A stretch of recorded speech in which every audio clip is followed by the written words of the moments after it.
Comumente nos grupos sobre quadrinhos nas redes sociais, vem à tona uma questão de que o mangá, de maneira geral, teria uma superioridade incontestável em relação à produção de quadrinhos dos Estados Unidos, e um dos argumentos que provaria isso é o aumento das vendas de mangá, tanto nos Estados Unidos como em outros países ocidentais, em proporção às vendas de quadrinhos de super-heróis. Só que essa argumentação ela já parte de uma falha na fundamentação. Porque uma comparação proporcional seria, por exemplo, toda a produção de quadrinhos do Japão comparada com toda a produção de quadrinhos dos Estados Unidos.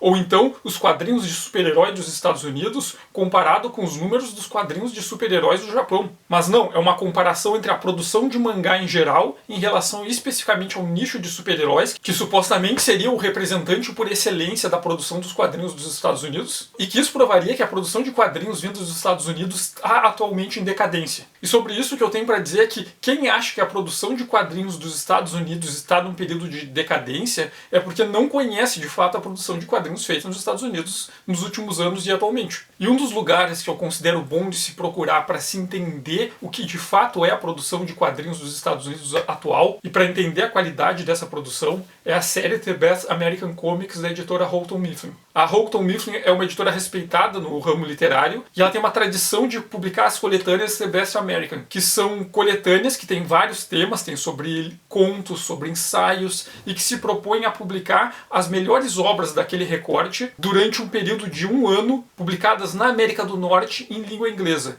E a partir de 2006 eles também começaram a publicar essas coletâneas sobre quadrinhos. Então a proposta da coleção The Best American Comics é publicar as melhores histórias em quadrinhos escritas em língua inglesa e publicadas na América do Norte durante o ano da seleção. E a proposta da série é que os editores da coleção selecionam 100 e tantas obras produzidas naquele ano e encaminham essa seleção para um editor convidado, que geralmente é um autor de quadrinhos já renomado. E esse autor convidado faz a seleção final. Eu tenho aqui comigo a edição de 2006, que é a primeira da série, em que o editor convidado foi o Harvey Picker, a de 2009 do Charles Burns e a de 2011, que a editora convidada foi a Alison Bechdel. E entre os outros editores convidados para a seleção final de histórias, tem nomes como Chris Ware, o Neil Gaiman e outros autores todos já reconhecidos no ramo dos quadrinhos. Então, como a proposta é fazer uma coletânea das melhores do ano, tem várias produções de quadrinhos selecionadas aqui sobre vários temas, usando vários estilos e técnicas de desenho e de narrativas diferentes. Então tem desde trabalhos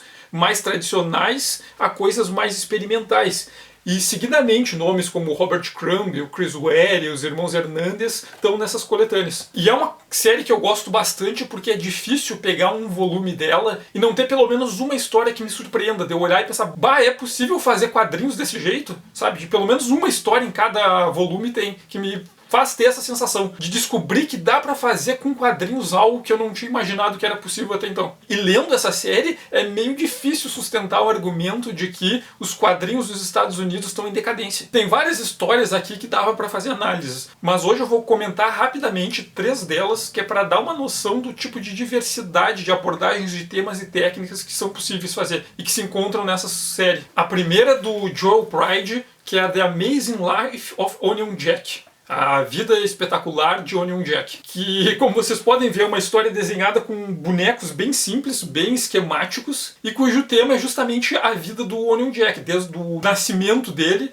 durante toda a sua vida até sua morte. Então a história começa em 1915, em que um casal vê uma luz caindo do céu, e chegam lá e é um foguete que veio do espaço e acham um bebezinho, e o bebê é aparentemente normal, exceto que ele tem uma cabeça muito grande. E ao longo da infância desse bebê, que é o Jack, várias coisas vão acontecendo com ele. Ele é picado por uma aranha radioativa e o único jeito de curar ele é usando um soro experimental. Em um momento, um fantasma de um indígena aparece para ele e entrega para ele um anel mágico. Posteriormente, ele consegue retirar de uma pedra uma espada mágica que estava cravada nela. Ele é atingido por um raio e logo depois, acidentalmente, é despejado sobre ele produtos químicos enquanto ele é atingido por radiação cósmica. Então ele passa por vários clichês dessas histórias de origem de super-herói, só que ao mesmo tempo outra coisa é mostrada entre esses eventos fantásticos. Aos 5 anos de idade, o Jack fez sozinho o bolo para sua própria festa de aniversário. Aos 10 anos, ele preparou sozinho a ceia de Natal da família. Aos 17, ele conseguiu ser aceito numa importante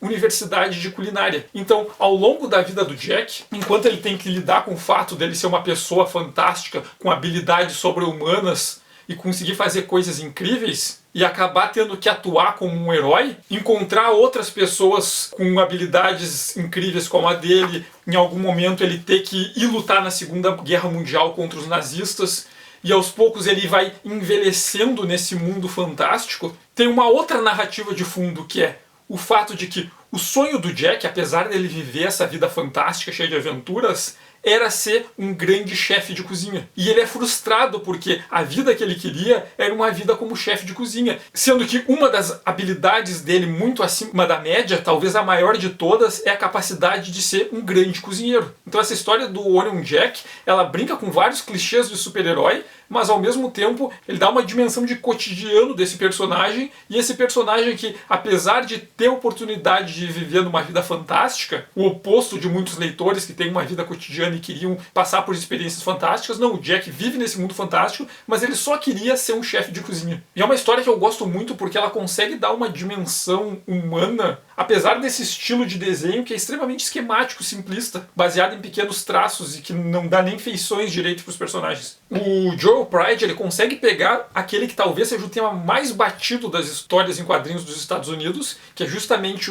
o gênero do super-herói, e fazer uma abordagem completamente incomum do que se faz no gênero. E apesar de ser uma história curta, ela é extremamente divertida. Uma outra obra bacana que tem aqui é a Comics A History, do Chris Ware, em que o Chris Ware conta a história das histórias em quadrinhos em 2 páginas. A primeira página é basicamente sobre contextos históricos em que as histórias em quadrinhos quase nasceram, mas não chegaram a nascer. Então começa com um homem das cavernas fazendo uma série de desenhos na parede, fazendo pinturas rupestres, até que chega um outro homem das cavernas e bate com uma clava na cabeça dele e mata ele. Em outro momento mostra a invasão normanda da Grã-Bretanha, em que chega o autor com uma tapeçaria em que ele mostra que ele representou uma grande batalha histórica usando combinações de textos e imagens, e mostra para o rei acha muito legal, só que ele tem milhares de soldados e só tem uma tapeçaria, e manda o cara ir embora e não voltar até ele inventar a imprensa para poder reproduzir a obra em larga escala. Ou então em um momento do período gótico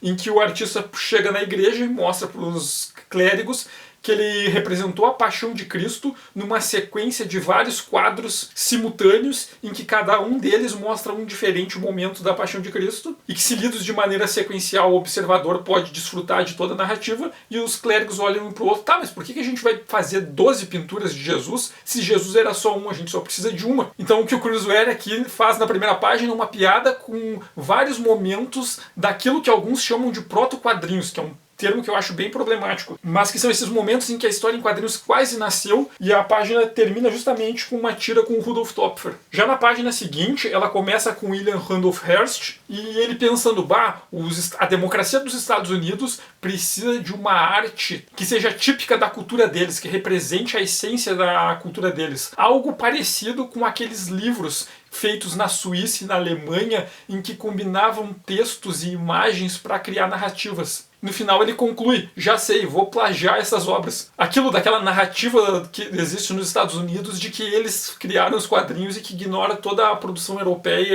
e feita no resto do mundo no século XIX. Tem um que é sobre aqueles 2 judeus, né, em que eles comentam: vamos criar uma história em quadrinhos em que ela pareça personificar os mitos e ideais do cristianismo, mas que na verdade seja um cara que use capa e que represente o conceito do Ubermensch. Outra tira é sobre os apoiadores e os incentivadores das histórias em quadrinhos, que diz: histórias em quadrinhos é bacana, eu lia bastante quando era criança. Outro fala: não, acho legítimo que existam as histórias em quadrinhos porque é legítimo existir uma cultura para as pessoas não educadas com baixa instrução. Ou Ou então, ah não, os quadrinhos é bom porque os quadrinhos servem como porta de entrada para a leitura de verdade. Então essa história dos quadrinhos do Chris Ware continua se desenvolvendo por vários momentos históricos, até que chega um ponto em que aparece um personagem com várias histórias em quadrinhos e fala: as histórias em quadrinhos finalmente foram reconhecidas como uma arte legítima, como uma linguagem com potencial, receberam vários prêmios, ganharam o Pulitzer. Finalmente ela foi legitimada e oferece para outro personagem, só que o outro personagem ignora porque ele disse: ah não, que agora ele não pode porque ele está jogando o videogame dele do Superman. Então quando finalmente os quadrinhos se tornam legítimos,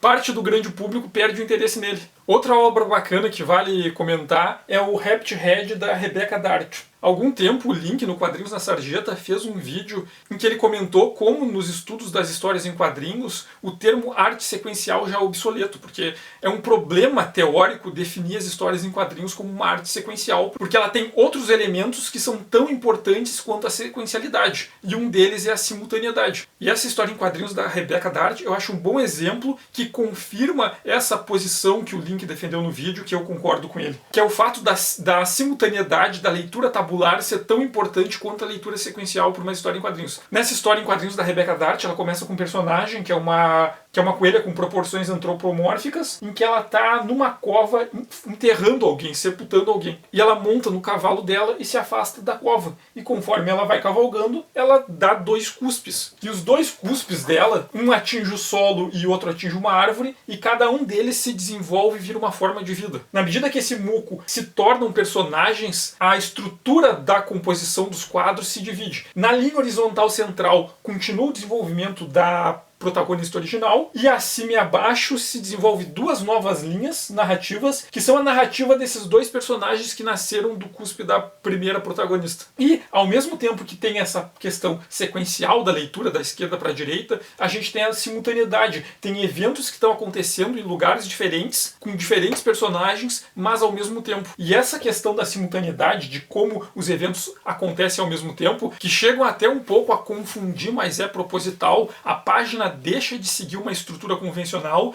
e ela deixa de ter necessariamente uma ordem certa de leitura. Porque é possível ler a linha horizontal até o fim e depois voltar e ler a linha dos outros personagens, ou se pode ler simultaneamente, ou a ordem das linhas não faz exatamente diferença de como ela vai ser a leitura. A única convenção fixa aqui é que se lê da esquerda para a direita, porque tem uma passagem do tempo, né? A esquerda é mais o passado e a direita é mais o futuro na sequência dos quadros. Só que um dos personagens que nasce é um tipo de verme e o outro é uma espécie de coiote. E cada um tem a sua jornada própria. O verme acaba sendo devorado por uma porca que está grávida, que amamenta o filhote, e o verme passa pro porquinho, enquanto a outra criatura, em algum momento, ela tem a cabeça arrancada. E o que acontece é que essa narrativa se divide mais uma vez. A cabeça da primeira criatura é roubada por um tipo de pássaro, que cria uma nova linha narrativa, que é o que acontece com a cabeça dela, e o verme, em algum momento, é expelido do porquinho, que cria uma nova linha narrativa. Uma do porquinho e a outra do verme. E cada um desses personagens vai ter sua própria linha narrativa, com a sua própria jornada, mas que acontecem simultaneamente. Então, ao mesmo tempo que a gente acompanha essa narrativa de uma maneira cronológica, tem essa questão da simultaneidade. Dá para se ler na vertical e entender o que estava acontecendo com cada um dos personagens em cada um dos determinados momentos do tempo. E em algum momento, o verme se divide em 2 e cria uma nova criatura, que é um tipo de um cachorro verme. Ao mesmo tempo é mostrado que no crânio do personagem que teve a cabeça roubada, lá vive uma família de insetos. Então a gente tem uma nova narrativa que é sobre a vida dessa família de insetos. Então a linha narrativa ela vai cada vez se multiplicando mais e mais. E criando essas leituras simultâneas e ao mesmo tempo criando uma certa confusão na hora da diagramação das páginas, mas que nessa obra ela faz sentido. E conforme a narrativa vai se desenvolvendo, as narrativas paralelas vão aos poucos convergindo. Esses diferentes personagens, diferentes acontecimentos, eles vão se encontrando e vão se convergindo até formar de novo uma única linha narrativa. Então essa história da Rebecca Dart, ela é um experimento formal que um dos efeitos é justamente destacar essa característica da leitura tabular, é destacar a importância e a relevância da simultaneidade nas histórias em quadrinhos e de todo o potencial que dá para se trabalhar desenvolvendo justamente esses elementos que são da simultaneidade. Bom, mas o meu ponto aqui hoje era justamente falar isso, sobre a falácia que acontece muitas vezes por preconceito, de que há uma decadência na produção de histórias em quadrinhos ocidental. As histórias em quadrinhos ocidental estão indo muito bem. E nas The Best American Comics, dá para se ter uma noção disso, de como tem trabalho experimental bacana, como tem autores no Ocidente, nesse caso mais específico na América do Norte, que estão desenvolvendo quadrinhos, tanto em questões temáticas quanto em desenvolvimento formal, por caminhos que até então eles não foram. Todos os dias tem autores fazendo quadrinhos de formas que a gente nem imaginava que era possível fazer quadrinhos. E nessa coleção do The Best American Comics é um lugar que dá pra gente se encontrar muita coisa bacana, muita coisa inesperada. E de vários gêneros. Tem tanto autobiografia, tem esses trabalhos de vanguarda experimental, tem trabalhos iconoclastas, tem jornalismo, tem uma variedade enorme de quadrinhos diferentes que estão sendo feitos aí, que estão sendo feitos hoje, que estão sendo feitos no Ocidente, na América, e tem quadrinhos que estão sendo feitos no Brasil, que estão bem fora dos clichês de que muita gente entende que é o quadrinhos. Ah, o quadrinho nacional é só isso, o quadrinho dos Estados Unidos se resume a isso. Não, tem muito trabalho experimental novo, bacana, e novas possibilidades e potências nas histórias em quadrinhos sendo desenvolvido. Então, se vocês tiverem a oportunidade de ler algum dos volumes dessa coleção, eu recomendo, porque ela sempre me surpreende. Sempre tem pelo menos uma história em cada volume que me faz ver os quadrinhos por uma perspectiva que até então eu não imaginava que existisse. Vai ter nela sempre pelo menos uma história que nos tire da zona de conforto, que nos tire do lugar comum. Infelizmente, a série, que ela foi criada em 2006, ela foi publicada até 2019. O ano passado, o editor responsável comentou que ela não seria publicada, e nesse ano também não se tem notícias que vai sair um volume novo. Eu espero muito que ela volte a ser publicada, porque ela acaba reunindo várias obras que são publicadas, algumas na internet, em revistas independentes, revistas underground, jornais, numa publicação única que permite que o leitor acesse essas obras que talvez a gente nem conseguisse conhecer se não fosse elas.